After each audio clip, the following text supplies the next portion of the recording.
కేటీఆర్ అన్నాను అనవసరంగా రోడ్డు మీద ఇడిచిపెట్టినావు కదా కేసీఆర్ బాపు. పిచ్చోడు అయిపోయిండు. ఇచ్చిన బొకేనే ఇస్తాడు. గదే 10,000 ఉన్నప్పుడు పాపము మొత్తం చార్టర్ ఫ్లైట్లు, సూట్లు, బూట్లు, పిఏలు, సెక్యూరిటీ గార్డ్స్, జిందా లైఫ్ తెలంగాణ సొమ్ము కాబట్టి ఎంజాయ్మెంట్ అంటే ఎంజాయ్మెంట్ చేసిండు మనోడు.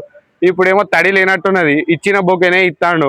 అంటే తెలంగాణ ప్రజలకు మంచిగా ఉదాహరణ చూపిస్తాడు. మేము ఇచ్చినట్టే ఇస్తాం, మళ్ళీ లాక్కుంటాం, రూపాయి పెడితే 10,000 తీసుకుంటాం మీ దగ్గర నుంచి అని చెప్పి పిచ్చ క్లారిటీ ఇచ్చిండు.